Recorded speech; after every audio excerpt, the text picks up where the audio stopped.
Subscribe करें हमारे YouTube channel को और बेल आइकन को प्रेस करें हमारे लेटेस्ट वीडियोस को देखने के लिए।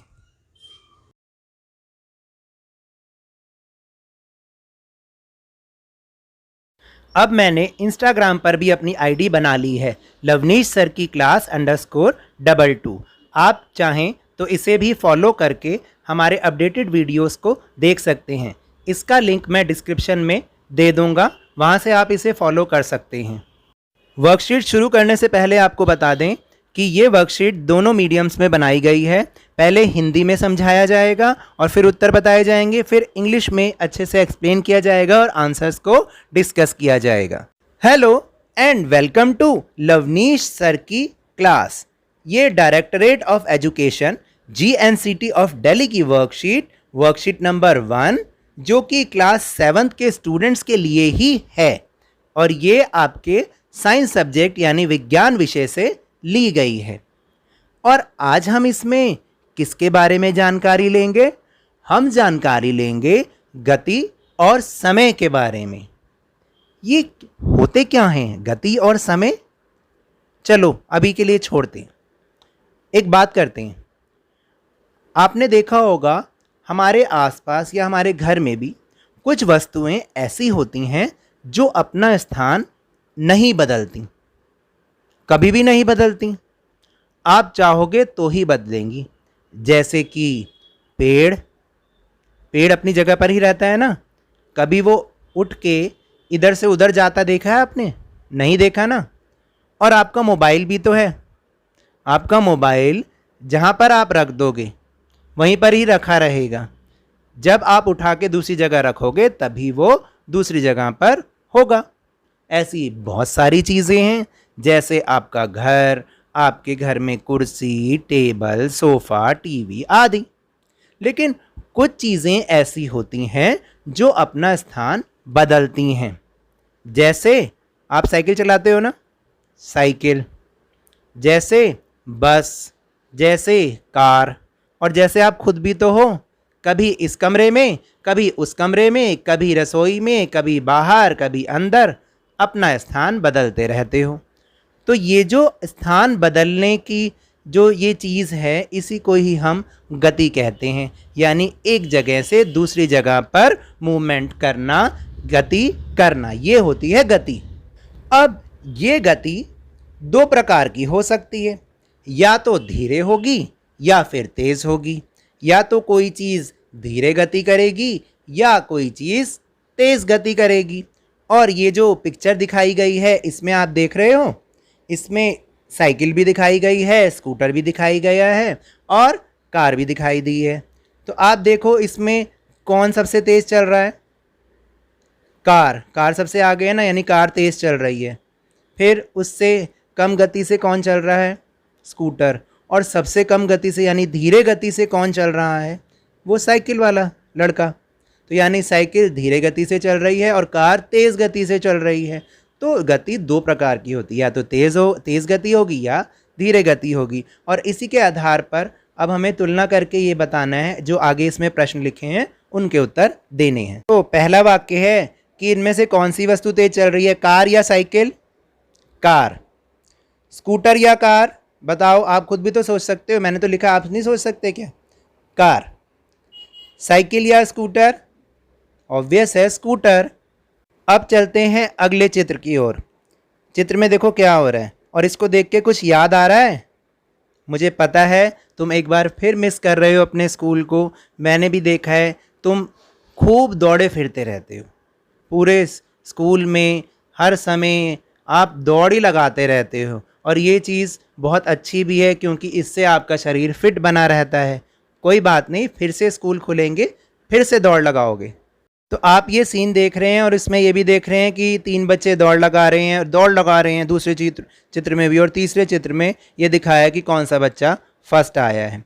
तो एक निश्चित समय में वस्तुओं द्वारा दूरी तय करना यह पता लगाने में मदद करता है कि वह वस्तु तेज चल रही है या धीरे चल रही है। भाई हमें भी तो ये उत्सुकता रहती है कि हम मान लीजिए घर से स्कूल गए तो हमें कितना समय लगा। तो एक निश्चित समय में जब हम ये काउंट करते हैं कि हमने इतनी दूरी तय की, तो इससे हम पता लगाते हैं कि हम तेज़ चले हैं या धीरे चले हैं।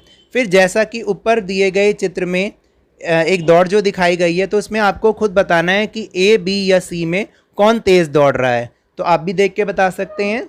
बिल्कुल सही, ए वाला बच्चा तेज़ दौड़ रहा है। तो इस प्रकार जो वस्तु किसी दी गई दूरी को तय करने में सबसे कम समय लेती है, तो उसकी चाल सबसे अधिक होती है। अब ये एक नया शब्द आया है, चाल। इसके बारे में अभी हम पढ़ेंगे, लेकिन आपको बस इतना समझना है कि हमने एक तय समय दिया और किसी स्थान की दूरी को तय करने के लिए कहा। तो अगर हमने जल्दी उस दूरी को तय कर लिया तो इसका मतलब हमारी चाल तेज़ होगी, और अगर हम धीरे धीरे चले तो हम कहेंगे कि हमारी चाल धीरे है।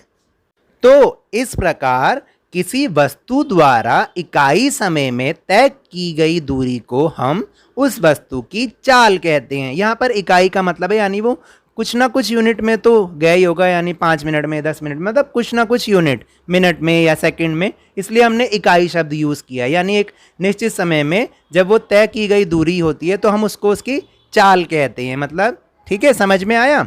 तो इसी तरह इसका फार्मूला भी बन गया कि चाल बराबर तय की गई कुल दूरी और बटे में लिया गया कुल समय। तो ये फार्मूला समझ में आया कि चाल बराबर कुल दूरी बटे में कुल समय। यानी अब हमें किसी की चाल निकालनी हो तो हम ये देखेंगे कि उसने कितनी दूरी तय की और कितने समय में तय की। तो जितनी दूरी तय की अगर हम उसको उसके समय से भाग कर दें तो उसकी चाल निकल आएगी। तो आइए अब समझते हैं कि गति भी दो प्रकार की होती है। एक तो एक समान गति और दूसरी असमान गति। एक समान गति होती है यानी किसी सरल रेखा की दिशा में वस्तु की स्थिर चाल से गति, यानी वो एक ही चाल से गति करता हुआ उस स्थान पर पहुंच रहा है। और असमान गति होती है कि किसी सरल रेखा की दिशा में ही वस्तु की अस्थिर चाल से गति, यानी वस्तु कभी तो तेज चाल चल रही है, कभी धीरे चाल चल रही है, फिर तेज, फिर धीरे, फिर धीरे, फिर तेज। तो असमान गति ये होती है। चलिए अब इनके उत्तर दीजिए। खुशी और सोनी दो बहनें हैं, दोनों एक ही स्कूल में पढ़ने जाती हैं। खुशी 12 मिनट में स्कूल पहुंचती है जबकि सोनी 15 मिनट में। तो अब बताओ दोनों में से कौन तेज चलता है और कौन धीरे। ये तो बहुत ही आसान क्वेश्चन है ना भाई। खुशी 12 मिनट में पहुंचती है, इसका मतलब तेज चलती है, और सोनी 15 मिनट में तो वो धीरे चलती है। तो दूसरा प्रश्न है कि इनका स्कूल घर से 600 मीटर दूर है। ये कार से 60 सेकंड में ही स्कूल पहुंच जाती हैं। तो कार की चाल क्या होगी। तो अब मैंने इसको हल करने की कोशिश की है, लेकिन समझिए पहले ऊपर वाला फॉर्मूला लिखिए कि चाल बराबर कुल दूरी और कुल समय। तो कुल दूरी कितनी है 600 मीटर, बटे में समय कितना है 60 सेकंड। जब हम 600 बटा 60 करेंगे यानी 600 को 60 से भाग करेंगे तो उत्तर आएगा 10। तो इसकी कार की गति या चाल क्या हो गई, कार की चाल क्या हो गई 10 मीटर प्रति सेकंड। तो ये था आंसर इसका। So now we will understand this worksheet in English and we will discuss about motion and time. Some objects are static. They don't move like trees, mobile, TV, etc.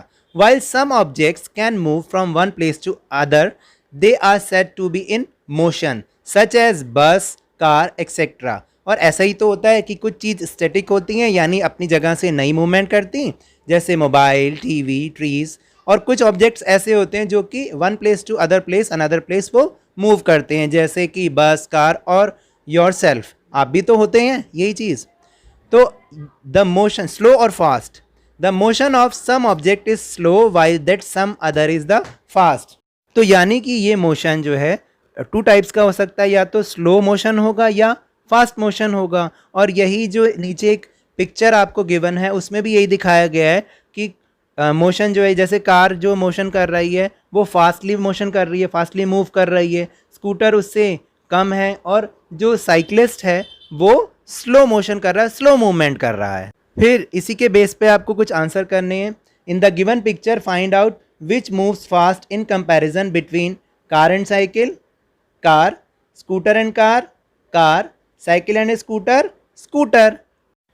फिर नीचे और एक picture दे रखी है जिसमें 3 scenes हैं। 3 boys जो हैं वो रेस कर रहे हैं और जो थर्ड पिक्चर में आपने देखा कि उनमें से एक जो बॉय है वो फास्टली मूवमेंट करके सबसे तेज़ मूवमेंट करके वो विनर हो जाता है, वो जीत जाता है। The distance moved by objects in a given time can help us to decide which one is faster और स्लोअर, यानी जो डिस्टेंस उस ऑब्जेक्ट ने कवर किया एक गिवन टाइम में, तो ये हमें ये हेल्प करता है, ये बताने में हेल्प करता है कि वो फास्ट उसकी मूवमेंट रही या स्लो मूवमेंट रही। Observe the race in the above 3 pictures and write who is running fast among A, B और C. Yes, A. One who takes the shortest time to cover the same distance has the highest speed, यानी इसका मतलब ये हुआ कि जो कम समय में उसी एक सेम डिस्टेंस को जिसने जल्दी से पूरा कर लिया, कवर कर लिया, तो उसकी स्पीड हाईएस्ट होगी, उसकी स्पीड फास्ट होगी। अगर सेम टाइम में किसी ने उस डिस्टेंस को कम देर में पूरा किया, इसलिए उसकी स्पीड हमेशा स्लो होगी। तो what is the definition of speed? The distance covered by an object in a unit time is the speed of the object, यानी एक यूनिट टाइम में किसी ऑब्जेक्ट ने जितना भी डिस्टेंस कवर किया वो उसकी स्पीड होगी। समझ में आया? यानी फिर से समझिए इसको कि एक डिसाइडेड टाइम है, एक बिल्कुल यूनिट टाइम है, उसमें आपने जितने भी डिस्टेंस को कवर किया वो आपकी स्पीड होगी, चाहे आपने जल्दी पूरा किया चाहे आपने देर से पूरा किया। तो स्पीड का फॉर्मूला क्या हुआ? Total distance covered upon total time taken, यानी जितना आपने डिस्टेंस कवर किया उसको अगर हम डिवाइड कर दें कि जितना आपने टाइम लिया उससे, तो हमारी स्पीड निकल आएगी। फिर आगे हम समझेंगे कि मोशन भी 2 टाइप्स का होता है, यूनिफॉर्म मोशन और नॉन यूनिफॉर्म मोशन।